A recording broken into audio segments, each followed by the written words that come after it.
The Adventures of Batman with Robin, Boy Wonder.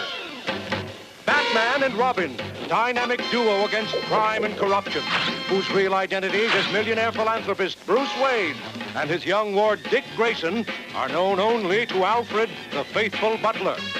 Ever alert, they respond swiftly to a signal from the police, and moments later, from the secret Batcave deep beneath Wayne Manor, they roar out to protect life, limb, and property as Batman and Robin, Cape crime fighters. Batman and Robin, scourge of Gotham City's kooky criminals. The Joker, clown prince of crime.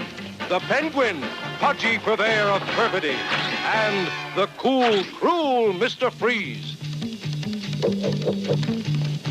Watch out, villains. Here come Batman and Robin. Welcome back, citizens, to an all-new episode of the Batcave podcast. It's your old bat chum, John S. Drew here. And, you know, I can't get this reviewing thing out of my blood. It's just, I don't know what it is. And I'm already getting, like, you know, a little bit of withdrawal symptoms from not being able to review 66 episodes. But, you know, as we were finishing up the series, I was watching the Batman 1969 animated Filmation series there, and I said to myself as I was watching it, wow, there are so many things here that clearly are taken directly from the Batman 66 series. And I said, you know what?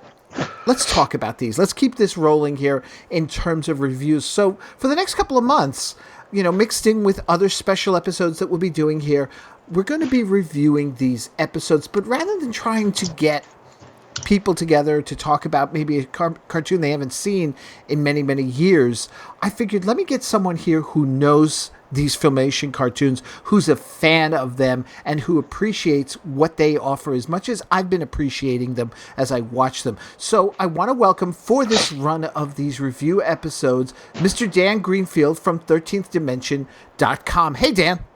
Hey, John. How are you? I'm good. But now let me ask you, you know, because you jumped at this. You yes. And you were also very specific in saying, and if you're doing the 70s one, don't count on me.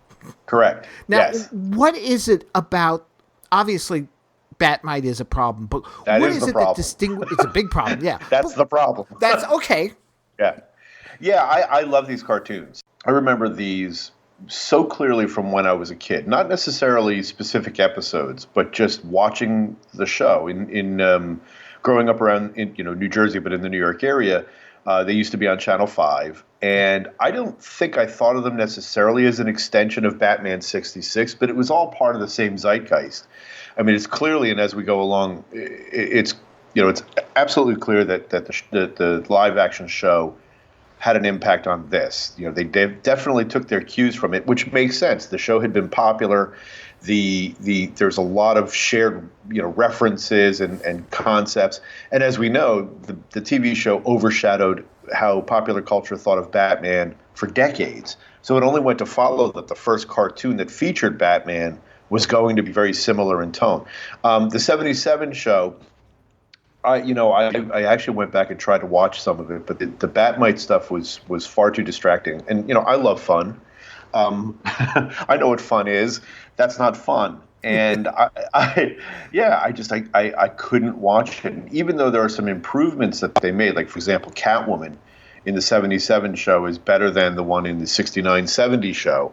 A vast improvement, even down to that outfit, which is pretty cool. I just can't watch those shows, and I maybe I'll go back again, and maybe I'll change my mind. But I've never been a fan of like the mascot, other than Tusky the Walrus in Aquaman. Right. And whatever his name is in Space Ghost. I've never been a big fan of the animal sidekick. Who I don't know. That kind of comic relief is. I never liked it even when I was a kid. I always thought it was distracting. So. In going back, I watched a couple of episodes of the 77 show, but I think I'm going to be doing reviews of those only because Adam and Bert did the voices. But something else that also stood out compared to the 69 version, they never throw a punch. Yeah, by then they had really... Actually, there are a few things that are noteworthy as we go into these episodes. that you'll see that definitely change.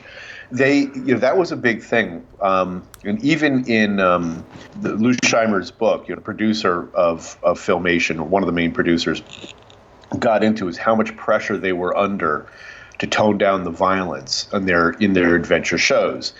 And even though they were not violent, even by, I think, reasonable standards at the time, the late 60s, they're even going as late as the Batman animated series in the 90s. If you listen to the commentaries on those shows, there was always a lot of talk of exactly what they could show and what they couldn't show. They could show the throwing of the punch, they could throw the aftermath of the punch, but they couldn't show the punch hitting someone. Mm-hmm. And you see that a lot in the 69-70 show. But Filmation, I know, was very mindful of the level of violence on their shows, and it actually goes to a lot of that has to do with what they ended up. They moved away from a lot of the DC stuff at the end of the 60s and started moving more into live action fare. They started doing different things. So Filmation, we think of as doing superhero cartoons and a few other things and some live action things here and there, but they did a ton of stuff, and I mean a ton of stuff from their heyday until they finally faded out. But actually, while we're talking, I would encourage your listeners to pick up the book on Filmation by Lou Scheimer. It's a memoir. It was ghostwritten by a different writer, but it's really, really, really good. And it covers not only just these cartoons and the other DC cartoons, but live action stuff like Shazam and pretty much everything else they did. It's really good. Now, when they did this, it was Superman first, then Superman with Aquaman, and then Superman with Batman. Yep. And they mixed in, particularly during Superman and Aquaman, they had a series of 18 shorts featuring other characters that they would mix in. So, for example, you would have Superman and Aquaman, but then in the middle maybe there would be the Atom, or they would have the Teen Titans, which was one of my favorites, or Green Lantern. And I didn't see any of those until I was, wouldn't say an adult, but I was like an older kid, or maybe years later, because my recollection was, and any listeners can correct me on this, that it used to run, when it did run on Channel 5 in New York. I don't know where it was in, obviously other parts of the country, but it was Batman, Aquaman, Batman. And that was like the show. It's like they would have a Batman segment, an Aquaman segment, and a Batman segment. And later, I started seeing these other ones pop up. Like Superman, I didn't see in Filmation until maybe, the period I'm talking about, I should specify, was around 1972 in syndication. Right. Later on, say 77, 8, 79, 80, around there, that's when I started seeing the Superman and Superboy cartoons. But it wasn't until later that even after that, I think that I started seeing, maybe it was around that time, I don't know, that I started seeing the other shorter ones. So those ones are great. The ones with the Atom and the Flash, and some of those are fantastic. But as far as the Batman ones were the ones that I really focused on, and it was the kind of thing that, of course, before iTunes, before DVDs and all of that, it kind of, all of the Filmations kind of vanished. They went away.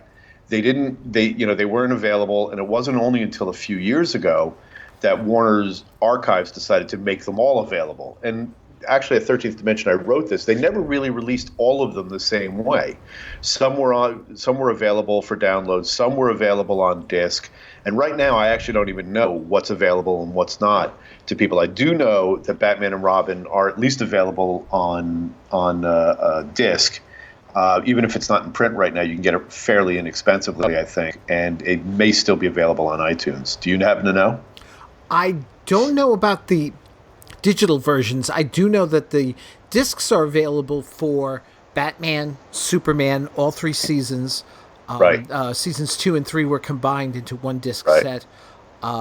The shorts with the Titans and the Justice League and such, that's all one collection. You're right. I think they have actually released them all on disc now. Well, that's true. I don't know about Aquaman. That's the only one I don't know. I'm not sure. I think they have, but either way, it's gettable. While we are sitting here, I'll look up Batman and Robin. We can keep talking. We can let people know if it's available on iTunes.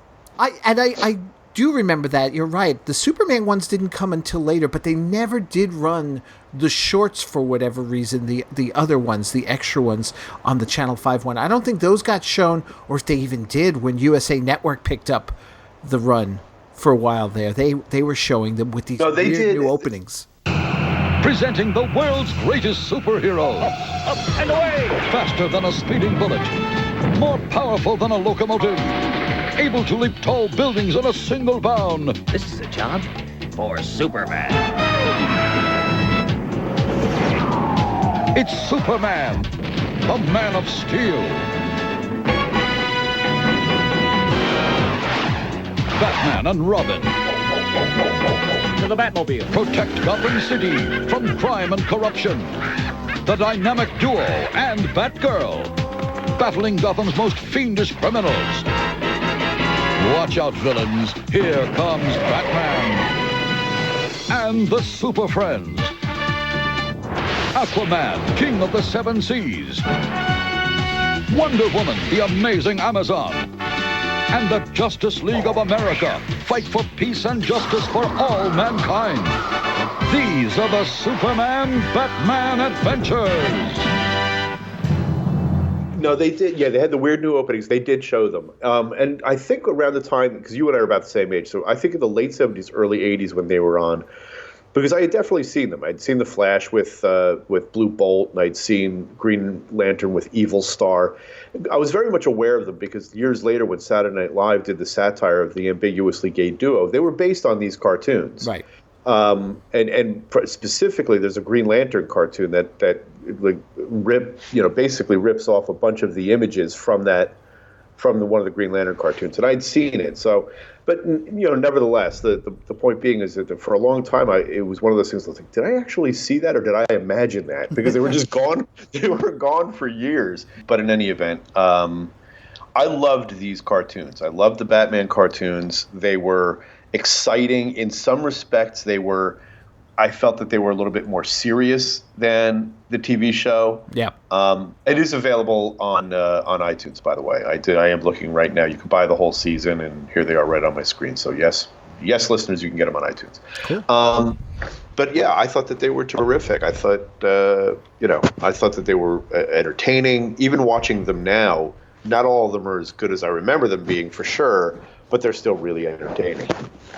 Oh, yeah. They're definitely, in going through these, there's some that aren't as good as others. There's also times where I get a little frustrated that certain characters I feel are actually overused, as we see with even this first episode. In particular, I know this is going to sound sacrilegious, Joker and Penguin. It's not sacrilegious. In fact, they really relied on the two of those characters. And as the series goes along, and as we'll get to, they did try to introduce other villains. You did see, we do get to see the Scarecrow. We never got on the TV show. Mm-hmm. They tried to create their own version of a King Tut, or an Egghead with their own theme. A couple of themed villains that they invented for the series. Most notably Simon the Pie Man. Yeah, I liked him. There are a couple of very, very funny episodes, unintentionally funny episodes with him. And his I guess she's supposed to be his Russian henchwoman. Yes. It's just kind of funny. But anyway, yeah, there you go. Now I have really fond memories of these cartoons, watching them when growing up, and even as we go, and we'll discuss, there are other influences that I've noted that I didn't even realize how it influenced me on certain things. But I'm ready when you are. Okay, so let's talk about the first of the two episodes. See, every episode had, this was also interesting, a two-part story and then a singular story. And it's kind of funny because I almost liken it to, the two-parter is Batman 66, the TV show, and the one-parter could almost be Batman 66, the comic book, because it's just this short thing, not a lot happens, and yet at the same time, things do happen that are pretty cool. Yeah, I actually was thinking of the Batman 66 comic book too as I was watching these, and I was also reminded, when at New York Comic Con, and you have the audio, in your feed because you played it for as one of your episodes. When I interviewed the producers of the Batman 66 animated movie, I asked them a question about how do you maintain the tone of the TV show when you're dealing with animation.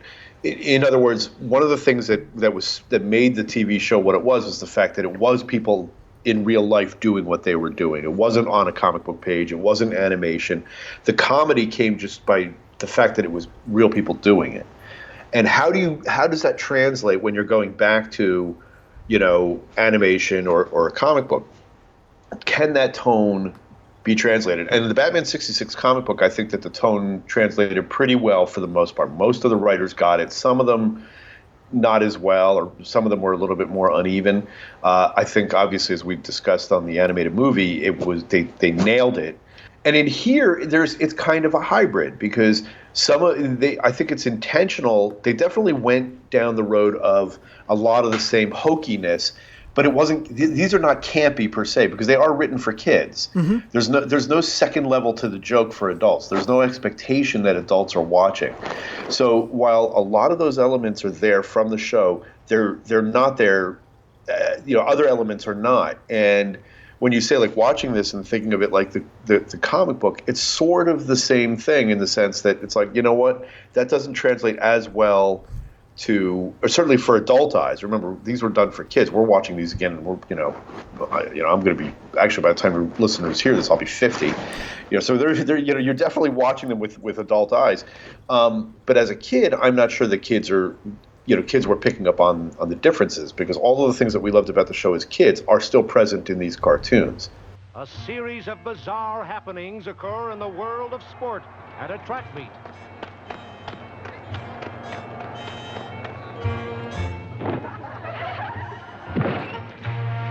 At the Gotham Country Club golf tournament.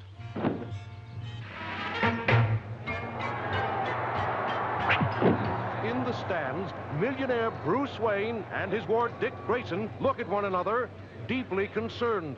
Dick, this appears to be the work of the Penguin. But why sports events? That's what we must find out. Come on.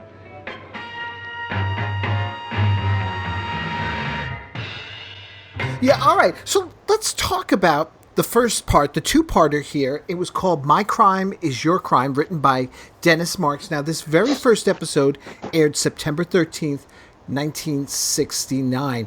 And we open with Bruce and Dick deciding to go investigate as Batman and Robin the strange happenings at sporting events where sports equipment suddenly open up as umbrellas. And it's a cute little opening there with a montage of scenes and such. And we learned that the equipment comes from the Emperor's Sporting Goods. And this is where I got my first feel that this was something Batman 66, even though I know they've probably done it in the comic books time and time again. I've been slowly making my way reading some of the old issues and such. But the connection they make that the Emperor's Sporting Goods, Emperor Penguin, so this must be the Penguin. Yes, that is, as you put it. As I was watching it too, I was thinking, there's John's Gotham City logic. They're right away. And yes, you're right. The thing about the show, the live action show that played, they were satirizing just those very elements where Batman and Robin in the comics, particularly the ones that were made before, even a few years before the show came out. Really you're talking the comics that were made from the mid 50s to the early 60s. Before 1964, that was commonplace. That just over the top, they make these leaps that only they could make, and the use of the fact that there were always thematic places for these things to not only just the fact that the villain would have a thematic crime wave, but that those places even existed for them to plunder.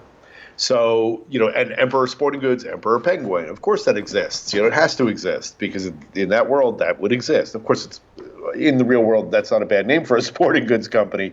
But yes, the fact that they create the dots and then connect them is a very Batman 66 thing to do. Yeah.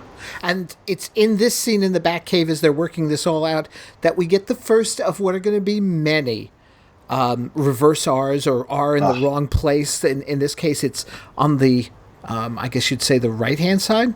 Yeah, on Robin's R. Yeah, I love that. That absolutely. I'm so glad you mentioned that because that is one of my absolute favorite elements of the Filmation cartoons because these things were done so fast. I mean, the animation. Actually, the animation in these are an improvement over the animation that you saw in Superman and you saw in a lot of the various superhero shorts.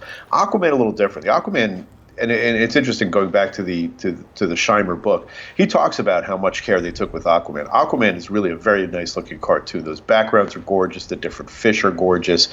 The villains, sometimes look really silly, but overall it's really a nice looking cartoon.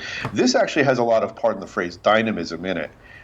So just as a side note about the animation.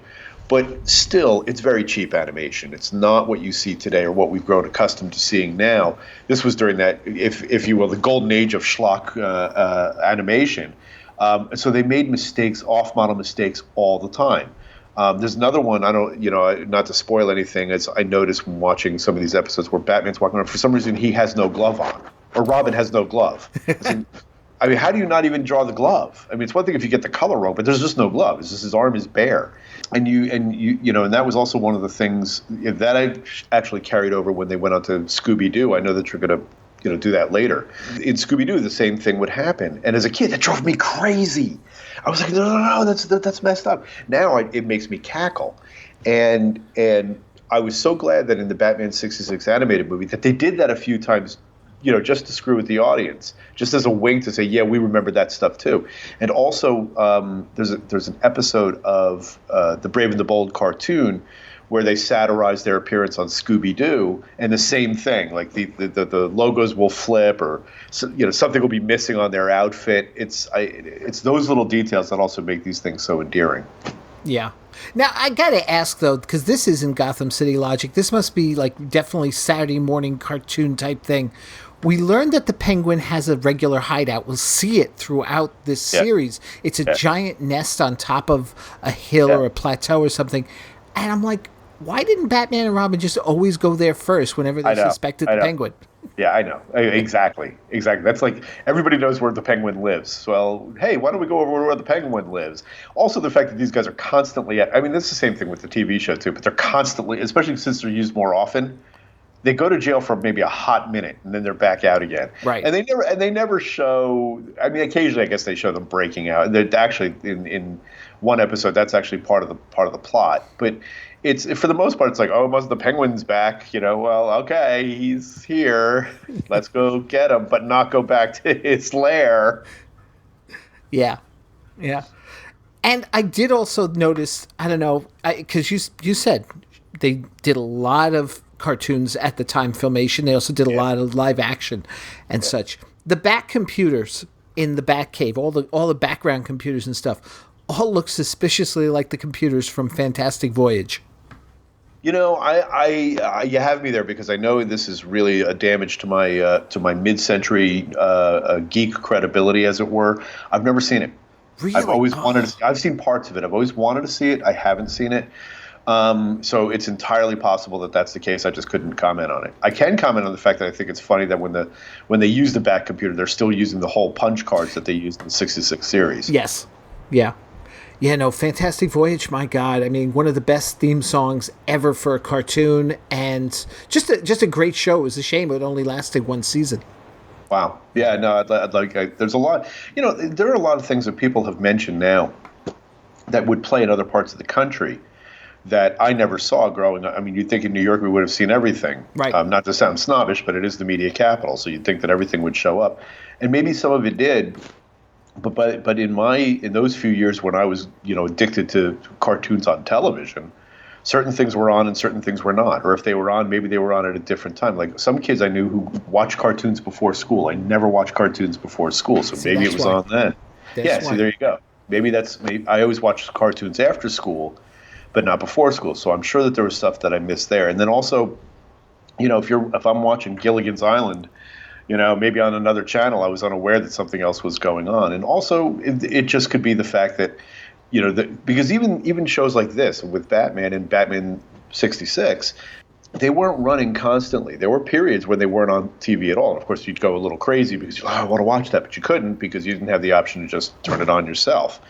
Same thing goes with the Spider-Man 67 cartoons. And if you ever decide you want to do a podcast about that, count me in. Because my God, that's actually my all-time favorite cartoon is the 1967 Spider-Man cartoons. I love them. But be that as it may, Yeah, there are definitely some things out there, and I know this isn't really about this episode, but it would be interesting, to go down sometimes what are the things that you remember versus what are the things that I remember, because sometimes all the difference is what channel you were watching or what time you were watching it. Right, yeah. Well, Fantastic Voyage was definitely a morning show. I remember that. That was like Before school. Yeah. So...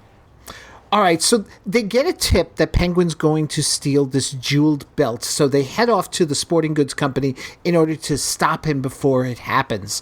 I guess they figure a conspiracy, conspiring to steal is enough to nail him on? Yeah, that's the other thing, is that they don't always wait for real probable cause. They just go by their hunch. Yeah. To be fair, the writers do, sometimes Batman and Robin overstep and they get into trouble for it, but for the most part, yeah. I mean, it's like playing cops and robbers in the back, or Batman and Robin in the backyard. Someone's going to commit a crime, that's good enough. So they go after him and beat the tar out of him. Right.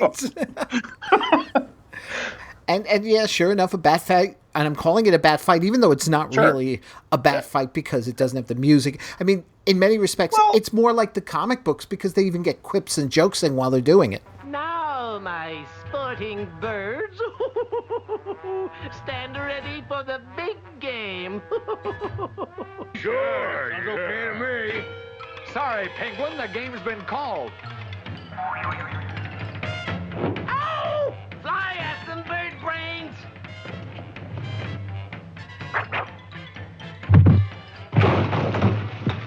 Duck, Robin. He's getting away. Head him off with your batarang. Roger.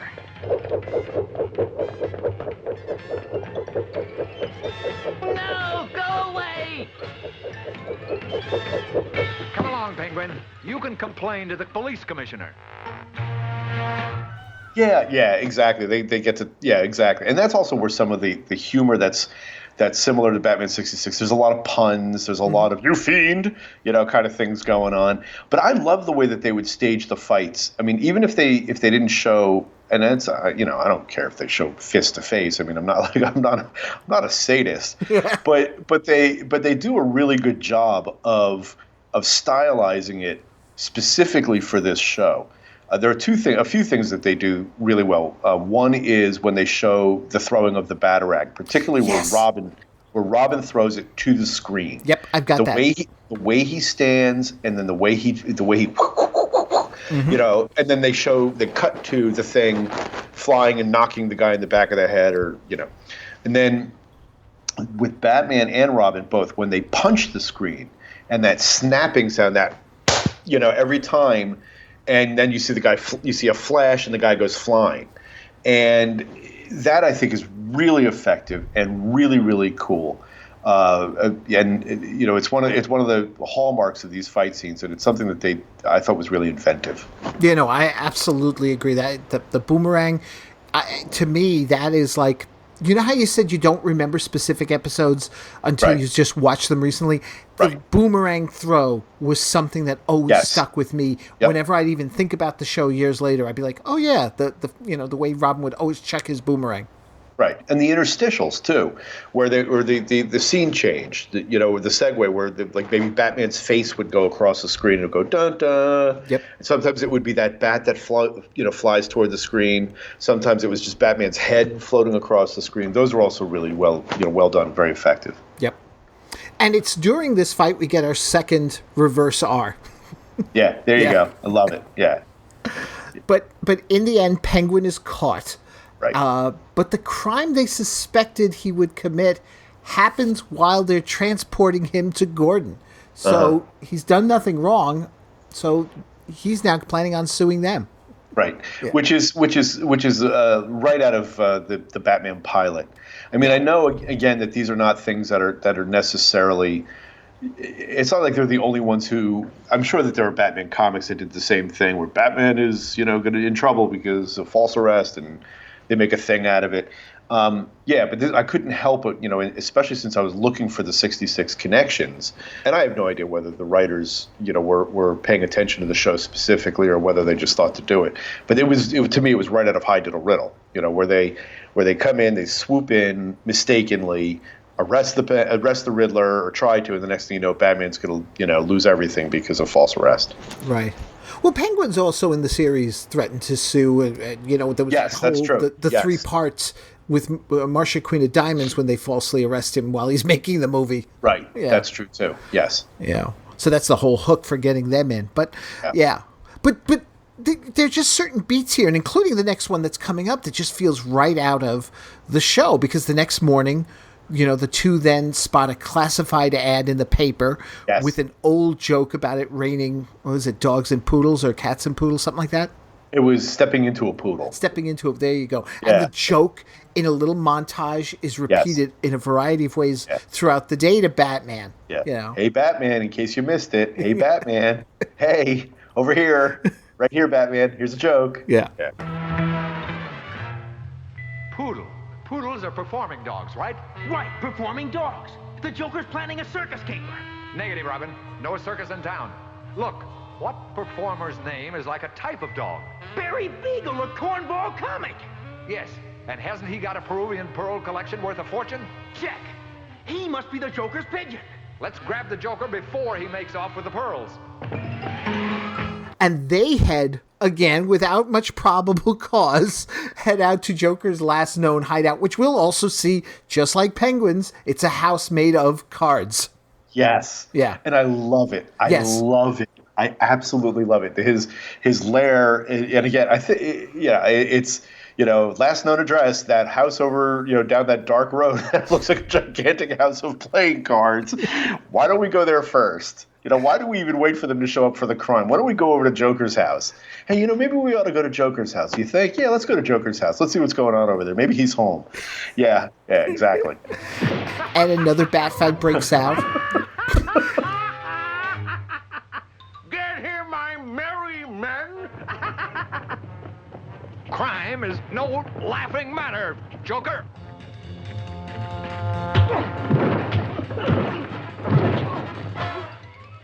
Joker is quickly caught. Who's laughing now, Joker?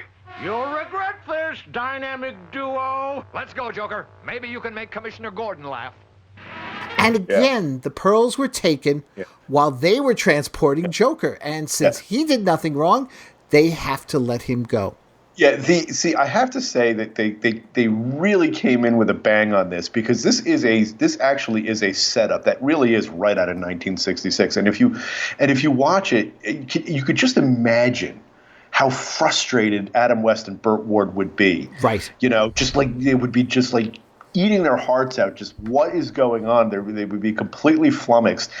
And when both of them acted, the actors, whenever their characters called for them to act really frustrated or flummoxed, it was great comedy, because as we've talked about many times, Robin on the TV show, the live action show, was half the time was like a mad dog, who had to be pulled back on the leash. He was like out of his mind. Batman's role was to be the more deliberate and, well, no, hold on, Robin, we can't go off, yada, yada, yada. But then when he would get frustrated, it was even funnier, because nothing was supposed to get to him. He was supposed to be cool at all times. So when this starts to play out, and of course as a viewer where this is going, but to watch them it was one of those things that I thought, this setup is actually a really good setup for the live action show. Commissioner, we're charging the Joker with plotting to steal Barry Beagle's Peruvian pearl collection. Excuse me, Batman. Hello? Yes? What? You sure? Yes, of course. We'll get on it right away. That was comedian Barry Beagle. He has just been robbed of his Peruvian pearl collection. Just now? Holy, perfect alibi. Carl Crusader, you are in big trouble. He's right, Batman. I'm sorry. The Penguin and the Joker turned the dynamic duo into a dopey duet. Gee whiz, Batman, how did we goof? Forget it, Robin. I know now what's been going on. Batman, you have arrested 2 men for crimes they couldn't have committed. Oh, but I think they could. And did, Commissioner. And I'm going to prove it. Come on, Robin. What does Batman have in mind? Can he prove that the Penguin and the Joker did commit those crimes? We'll know in just a few minutes, so stay tuned. And you They're authentic. They're the fastest miniature metal cars you've ever seen. New Hot Wheels, only from Mattel. California custom-style cars with power bulges, torsion bar suspensions, chrome engines, red stripe racing slips. New Hot Wheels. There's more. Collect them by themselves or get them in action sets with special track and accessories. So you can race them or stunt them. Choose from the strip action set, the drag race action set, the stunt action set, the hot curves race action set. New Hot Wheels, only from Mattel, the fastest miniature metal cars you've ever seen.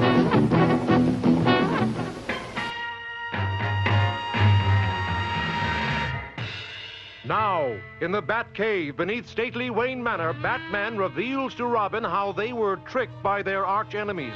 You see, Robin, the whole thing is based on each criminal's modus operandi, or method of operation. Now, Penguin always used umbrellas, right? Right, and the Joker always uses old jokes. Right. Now, suppose they switch styles, Robin. Then we'd be chasing the wrong man each time. Correct again, chum. So they could each be guilty, but of the other villain's crime, right? Holy switcheroo! How do we prove it? I've got a plan. To the Batmobile. Yeah, no, it's a good setup for the live-action show. But, and here's where I have a problem, I guess. I don't know, if you're going to do it as 2 parts, why not end part 1 on a cliffhanger, like a real cliff? Because this one and the next episode we do, it's the same thing when they introduce Mr. Freeze. We will get a death trap. We will get some sort of a cliffhanger death trap, but it's in the middle of part 2. Yeah, they didn't. Well, remember these were not paced Right. like the TV show. I mean, there were a lot of. Again, that's the thing you have to remember is that for starters, it wasn't the show. It was a cartoon. No. They weren't making it to be like 66. 66 clearly had its influences, but it had its own thing. Now, I do know that. With the comic book years later, there were certain tropes that they kind of had to work around. Whether they had any limitations or cared back in 1969, 68 when these were being produced all that time, I'm not really sure that they were thinking of that or whether they just were thinking about the commercial break. Right. And maybe they didn't want it to be exactly like the show. Maybe the writing wasn't just as crisp. Some of those things that and again, this is where I had to caution myself in watching these now, is that a lot of the stuff you worked as a kid, and now you see these not only just plot holes, but quality holes that are much, much more glaring. Because the difference between animation made in the late 60s and animation made now is that most of the animation made now, you can watch it as an adult. They're made on multiple levels. You can enjoy them as a kid, excuse me, but you can also watch them as an adult and enjoy. And I'm not talking about just adventure stuff. I'm talking about all of it. And they've made it very. Most of the smart animation that's made today it works on multiple levels. Back then, they weren't thinking that way at all. They were not. They did not think that an adult was going to walk in the room, sit down, and start poring over the nuances of the cartoon. They were just making kiddie fare. Sure. Yeah. I know. It's funny because it's like then it ends with end of part 1 where Batman's like, no, I've got it figured out. And Ted Knight, what is it? Stay tuned. It just kind of reminded me then of like season 3 Batman where it was just this sort of okay. I mean, granted, it's just a commercial break also. That's right. But we're going to be back. Right, exactly. It's not like remember the cliffhangers were done not only just as a satirical part of and kind of an homage to old serials, which the show was also based on. But remember, it wasn't. You're not coming back the next day. Right. It's not an inducement to come back the next day, and which was part of why they did it, but also part of the joke. Here, there's, it's a commercial. They'll come back. And also, there is supposed to be some of the suspense. I figured it out. And it's like, well, you, viewer, have you figured it out? And so now Johnny and Jane can turn to each other. You know what's going on? I don't know. You know what's going on? That sort of thing. Yeah. And so Batman comes up with a plan.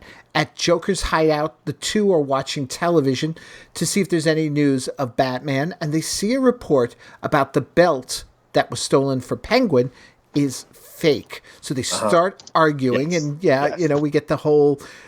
It's like almost like Cesar Romero and Burgess Meredith again, right up close to each other and stuff, and we see that they get a little violent with each other. And Joker's got his gas, but Penguin's got a knife in the tip of his umbrella.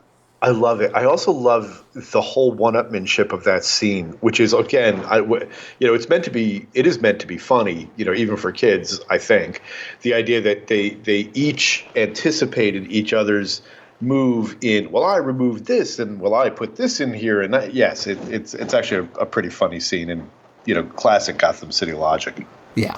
Yeah. Oh, and I meant Strangers on a Train, not Dial-In for Murder, by the way. Okay. Yeah. Yeah. Just correcting the record. So Penguin gets the last word, so to speak, as he gasses Joker with a poison gas. He gets away as Batman and Robin burst in. So the two have to get Joker to the hospital. And what a coincidence. An ambulance is there. They said they saw Batman and started following him. And he's like, okay. Said, take him away, get him to the hospital. Yeah. And you know this is going to go bad real fast. And it does. So they go heading back after Penguin. They reach the sporting goods company. And you know how you say, there's some cheap animation, and then there are moments where it's like the scene with the two of them being electrocuted. I love the glow around them, just the whole lighting and the shading and stuff. Yeah, they had their moments. I mean, these guys were pros. It's just that they were doing it in such rapid fashion, and there were so many shortcuts, and there were definitely some things. But then there are also, the matte paintings are also really cool. There's another scene in one that we'll get to in a different episode that I made note of. But a lot of the matte paintings are really, really good. So even though whenever they drive down the road, you're seeing the Guggenheim Museum repeated constantly. You're also, a lot of the backgrounds and a lot of the images are actually really, really well done. Yeah, yeah. So when they wake up, they are in the death trap, and I did like this one, that they're there chained to a batting cage, and they've got to keep hitting the balls before any of them connect and activate electricity that will kill them. Yeah, that's a worthy Batman 66 trap. Yeah. Because it's so over the top, it's so silly, but it's also it is tense. It works. They're going to get out of it, but it's a good one. You can imagine just how exhausting that would be. And if you've ever been in a batting cage, and you know how hard it is to do what they're doing, and not to project or anything, but it's true. It's an effective device, but it also keeps with the idea of a death trap that's themed to whatever the crime spree is. Right. So it's that definitely is right out of the 66 show. I mean, there's no question that these writers were influenced by it. There's none at all. It's just whether or not it translates as well, or sometimes actually in some cases, as I've noted before, that the show, if you're looking at it as an adventure show, there are times that it's actually better. And I can think of some specific examples that we'll get to in other episodes.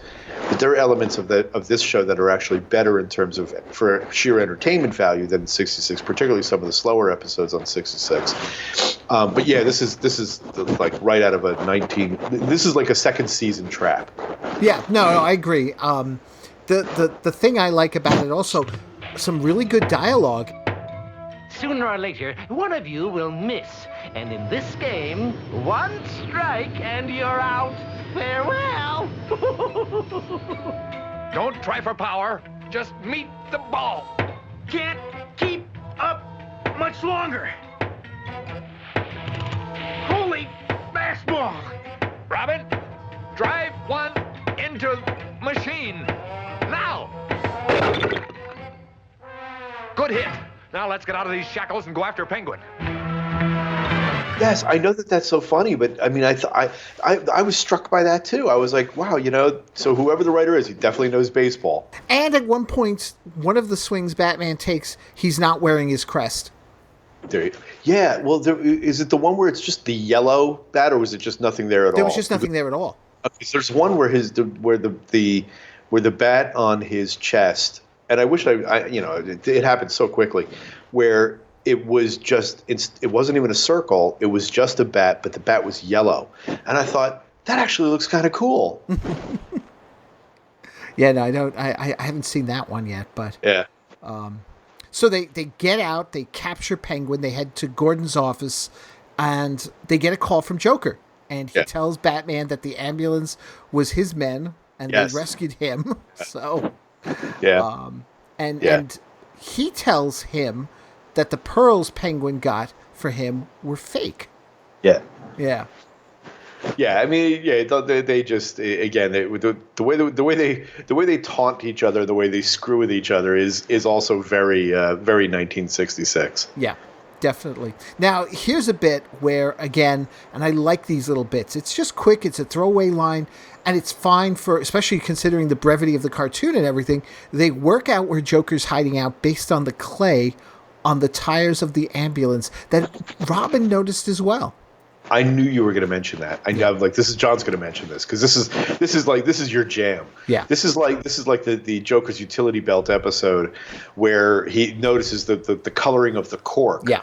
So he knew that the vintage was off and that the whole thing was, so he came prepared. But that is ripped right out of. I mean, yeah, they do that in the comics too. Even today, it's like Batman will come up with some fiber that could only be, even one of my all-time favorite Batman comic book stories, and I talked about it on a different podcast, where Batman is able to track down Ra's al Ghul based on the beadwork of a camel bridle that he found in a Himalayan, in Ra's al Ghul's Himalayan lair, led him to believe that he was going to a specific part of the Sahara.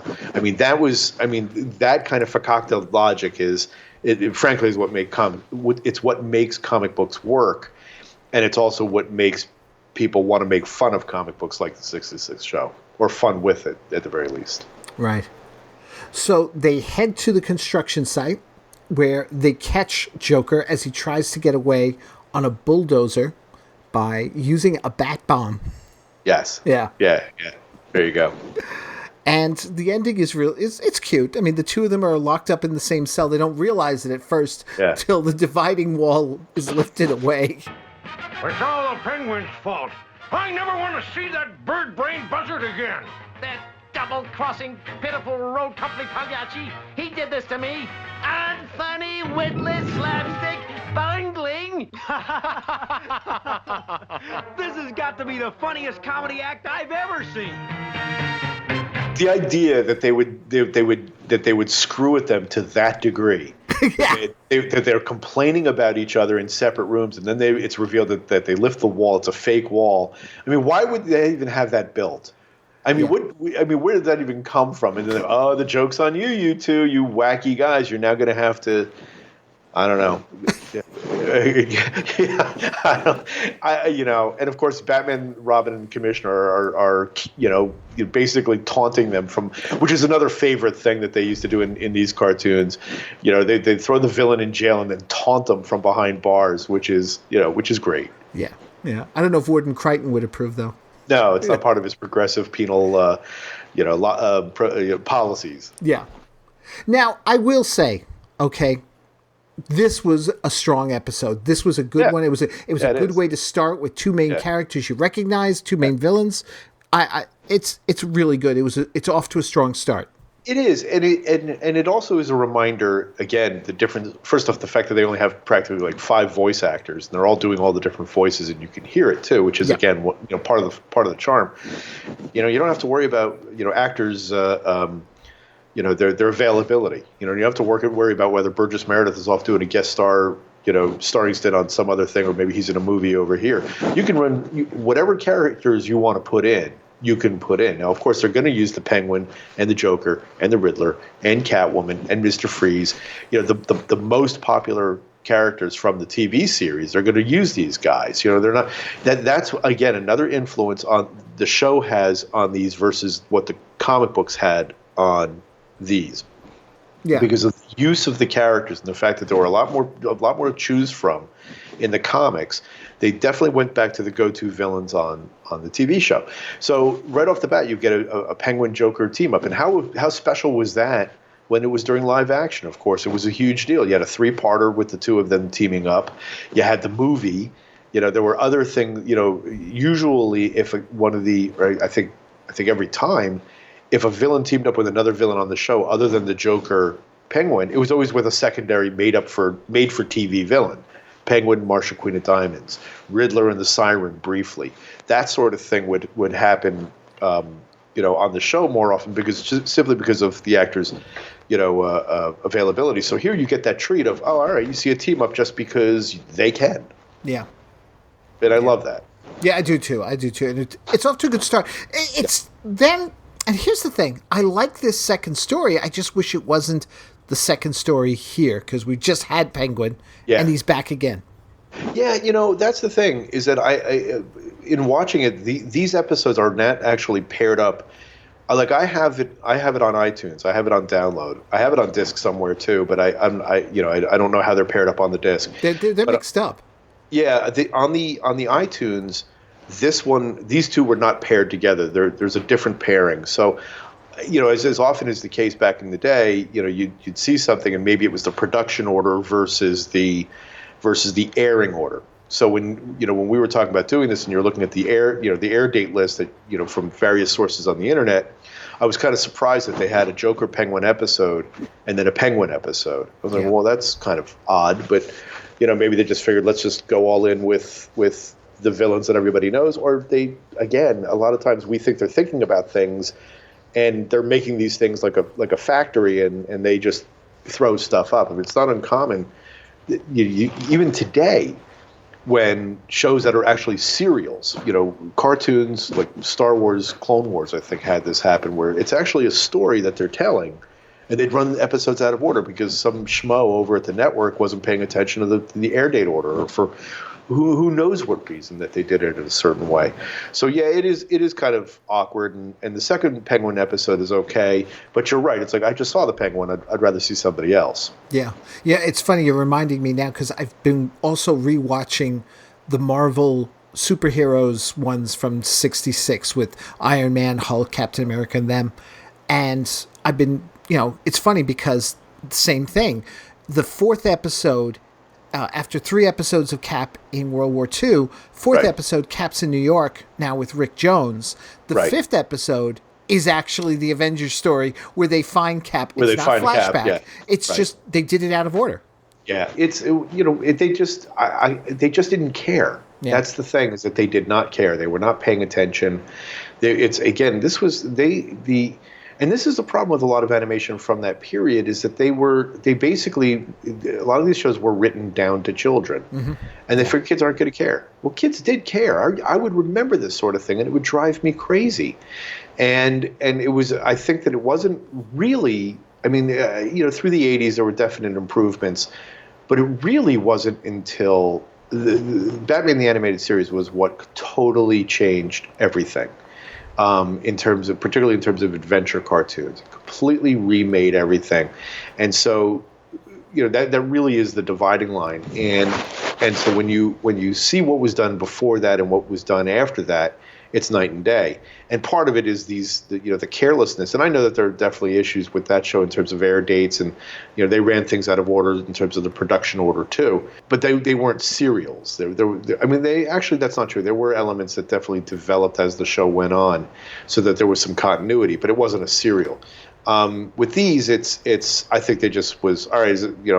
Hit play. All right, that's what they they put on there. Maybe at the network, when they decided to run these, because these were on CBS originally on network, maybe they were like, well, the kids like the Penguin and the Joker. I don't want that one with so and so. Let's just put it on. Okay, let's do it.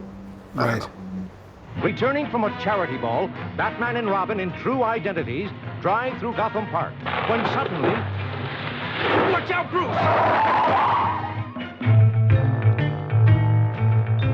Well, if it ain't millionaire Bruce Wayne And his ward, Dick Grayson. What do you men want? Can't you guess, Moneybags? You will not succeed this time, my fine feathered finks. The Penguin! Take that. Oh! And that. Oh, that's got it! And that.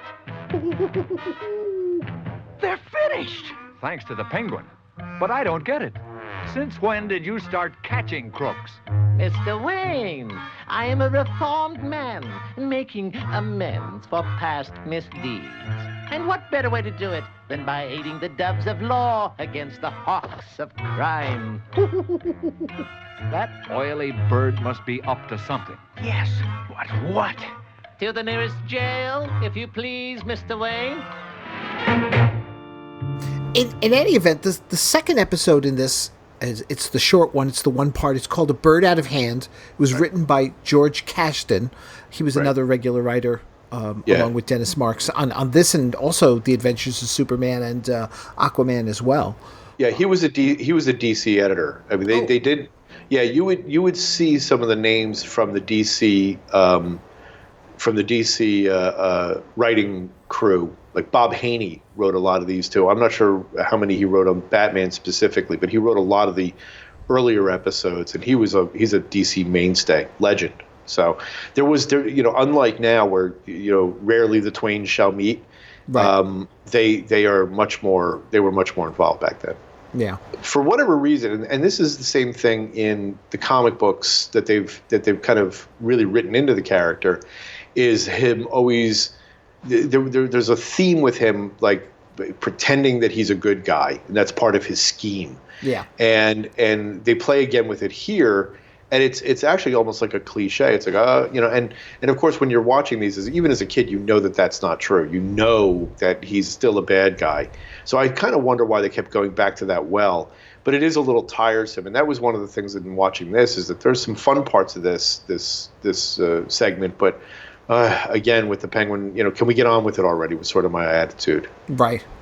Well, it moves along, this one, because then we cut to Batman and Robin arriving at Gordon's office. They find out it's all true. We get a quick reverse R scene as well from Robin here. We then get a little montage of Penguin stopping various crimes, and Batman not believing any of it. I don't get it, Penguin. All those captured cons are working for you? Precisely. And each is carrying a tiny chicken feather like this one. Once inside Gotham Pen, they will spring some of the world's greatest criminals, who will then join forces with me. Boy, Penguin, you are a genius. Now, did you notice the whole time he was speaking about this situation, the background music was from the Superman series? No, I didn't notice. I didn't pick up. It's very subtle, but it's there. It's Superman, not theme music, but it's Superman incidental music. Well, that would make sense. I mean, they had the library. They said, "Okay, I need this kind of music," so they'd picked it. I mean, that doesn't surprise me at all. Oh no, I know. It just sort of stood out here, considering it's Batman, Superman. But again, yeah, you're right, because as in the Filmation series in the 70s, there's Star Trek music that you see in Shazam and ISIS and so on. So there is Spider-Man music that shows up in NFL films, and some of this stuff actually, which is great, you can actually get on iTunes if you know the names of the cuts. A lot of this stuff you can actually find because it's public domain music that was actually written and designed to be used as background music. And there are, of course, because the internet is a wonderful thing, there are even, you could find out, well, this music was used on The Fugitive, and this music was used on Mission Impossible, and this music was used, in Mission Impossible and Star Trek would share some music, I think. Because they were using a public domain library at the time, music that was created specifically for that kind of usage. So it only goes to follow that they were using whatever library was available to them, as they were making these. Right. So the Batcomputer also works it out that this is the situation with Penguin. So Batman and Robin head to the penitentiary where the crooks work on getting out. The explosions start happening. Move fast before the guards recover. Hold it. Look up ahead. The Batmobile. And it's pretty cool. The Batmobile circles around them, creates a thick smoke, so there's all this confusion. Work fast, Robin. And a bat fight breaks out. Here come the guards. Batman, look! One of them's getting away. Good. He's the one who's going to lead us to the Penguin's hideout. it's got nothing to do with anything, but because Penguin likes birds, that he's got his henchmen dressed up as eagles. Yeah, which has nothing to do with penguins. I guess they were just looking for bird costumes. I would have preferred they wearing all black and the black bowler hats. Right. But these eagle outfits are so ridiculous that it's kind of funny. Yeah. Now, one of the guys does manage to escape in all the confusion, and Batman lets him go, says we'll follow him back to Penguin's hideout. Now, the thing is, doesn't he know where the hideout is? Yes, because it's that gigantic nest with the trapdoor roof that's over on that peak, whatever mountain peak there is near Gotham City or in Gotham City. There it is. Yeah. And not only that, just to make absolutely certain, somehow or another, in all the confusion, he also slipped a transmitter in the guy. Yeah, and it's like the size of a cube. Yeah. I mean, hey, did you not notice this big bulky box that was in your chest pocket? It's awesome. Oh my gosh. So, but one thing we do get to see here, we get to see the Batplane. Yeah. And it's, again, that's where you get to, because of the quote unquote, no budget, you don't have to have a Batcave, you don't have to have a Batplane set, or you don't have to build a Batplane. Here you get to use the Batplane, and it's cool. And it's one of those differences, they're not using the TV show designs, but they are using the color scheme. They're using the black and orange color scheme. Yep. They do have the more traditional, logo on the front as opposed to the 66, vehicle logo that they would use for the, like the bat on the Batmobile, for example. But yeah, it looks cool too. I mean, in the comics, when they used the Batplane, it was usually blue or black or whatever, blue black. But the black and orange, I think it just looks cool. Yeah, no, I agree. So the Batplane hovers over the nest. Batman lowers himself down through the trapdoor you were talking about, and he's quickly trapped inside by the steel strands of the nest that are able to, close in on him. And I thought that was actually cool. Yeah, it's kind of fun.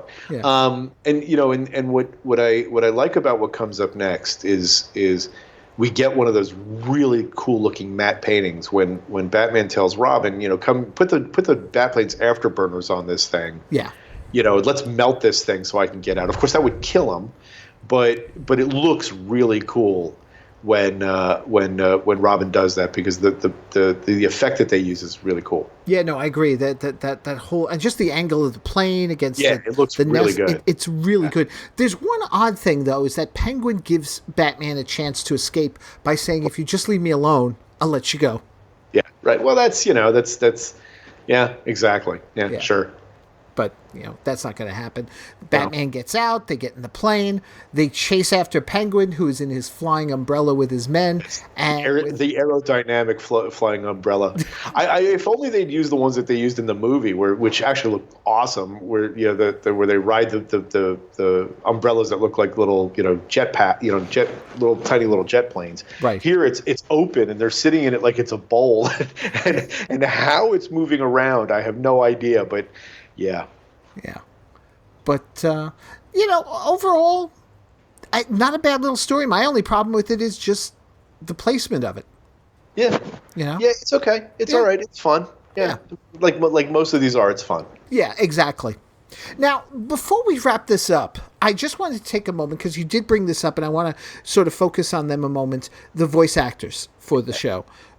It primarily focuses on three, in particular, Ted Knight as our narrator, and also the guy who does most of the voices of the villains. Yes.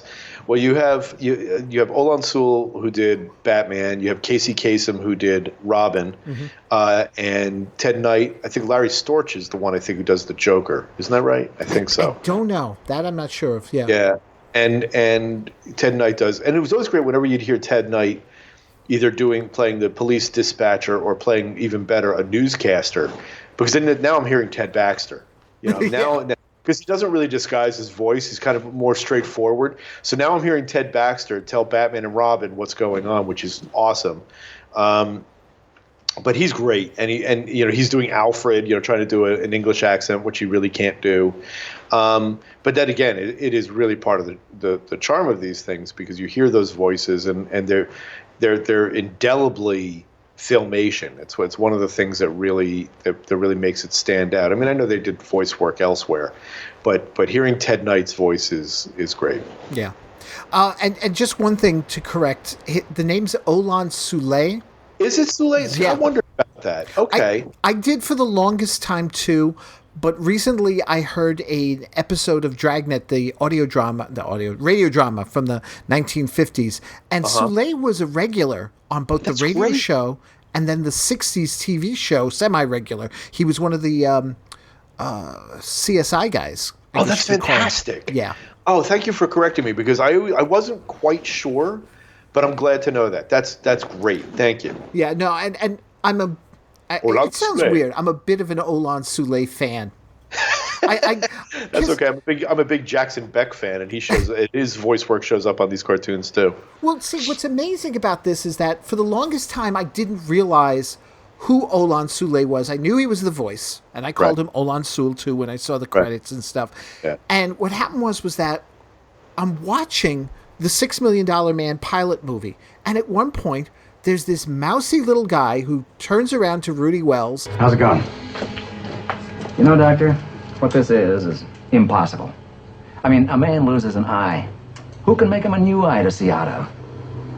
And now, look here. Because they're commenting about the bionics he's developing. You're like, this is an amazing eye. And I'm like going, my God, he sounds like Batman. And then at the end, you see the credit, and you're like, he is Batman. That little mousy man is, and he's this small framed guy with glasses. He's the nebbish looking guy, but he carries such force that whenever he speaks, suddenly he doesn't look as nebbish anymore. It's funny because you are that almost word for word is what Scheimer said about him in the book. His voice isn't anything of what you would think he would look like, and yet he's got this great voice, and it is a great Batman voice. There is a lot of fun to hear Burt Ward and Dick Grayson. Burt Ward and Adam West in the '77 Filmation, but their performances, particularly Adam West, and there was some criticism of this, of course, in the '66 movie. That they, the animated movie, where there was also an issue, of course, where their voices had aged, particularly Adam West's, not so much with Burt Ward, was that I think that their delivery in the cartoon, just to make one comparison in '77, was more mannered. It never was as effective to me to actually hear them as Burt Ward, or hear them as Bruce Wayne and Dick Grayson, as it actually is to hear Olan Soule and Casey Kasem, who actually were better voice actors. Yeah. And I think that they were professional voice actors. They knew what they were doing. They weren't just stepping in because they were, for the obvious reasons. And I think that's part of what makes these, and you were asking me earlier, what's the difference between 68 and 70, or 69, I should say 69. What's the difference between 69 and 77? Is that very issue, is the fact that it's one of those things that makes it's not just Batmite, but I actually do prefer Olan Soule and Casey Kasem in this particular scenario to Adam West and Burt Ward. Yeah, I got to agree. And not only just they're pros, not just the '77 Batman cartoon, but then a few years later when Adam West got to be Batman on the Super Friends, I actually remember being annoyed. It's actually distracting. Yeah, it's distracting. I was happy that they managed to find him a role, because then he becomes Martin Stein, the half of Firestorm, who's another favorite character of mine. But I just was like, no, as much as I love Adam, no, this was Olan's role. He should be Batman in the Super Friends. Yeah, it sounds that way. And when you talk about the voices also, well, no, you know what? I'll save it. Never mind. I'll wait till the appropriate episode. Okay. Yep. All right, then. So, as we come to the end of this episode, Dan, just take a moment here. 13th Dimension, what's happening over there? And also, by the time this episode airs, we're going to be getting ready for East Coast Comic Con, aren't we?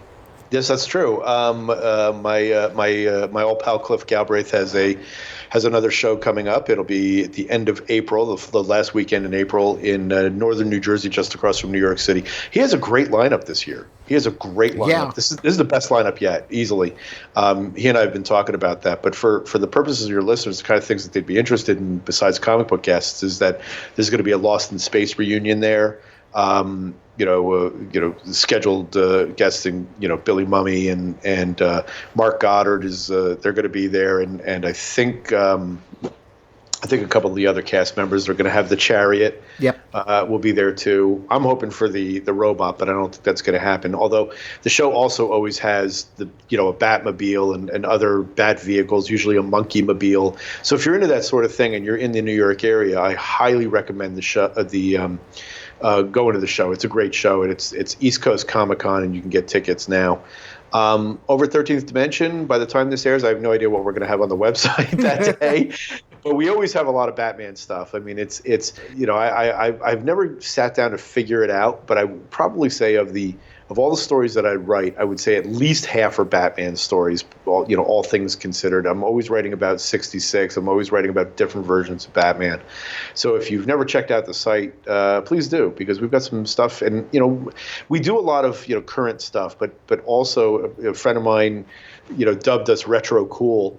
And that's a term I embrace. So we a lot of stuff that we do is old school stuff that your listeners would be into. Mm-hmm. And that's over at the number 13, THDimension, all one word, .com. Yep, 13thdimension.com. So, folks, that's going to do it for this episode of the Batcave Podcast. Tune in 2 weeks' time when we'll be back looking at the second episode from the Batman 69 cartoon series featuring Mr. Freeze and the Joker in 2 stories. Cool. Yeah, very cool. So until then, folks, thank you so much for listening. Once again, Citizens Dan, take care, everybody. See ya. Thanks for listening, chums. I don't have a bat phone, but you can contact the Batcave Podcast through its Facebook page, Twitter, email at thebatcavepodcast@gmail.com. Subscribe to the podcast via Libsyn.com. That's LIBSYN.com. Or through iTunes. The Batcave Podcast is part of a series of pop culture podcasts from the Chronic Rift Network. Find them at chronicrift.com. So until next time, citizens, sane bat time, sane Batcave Podcast.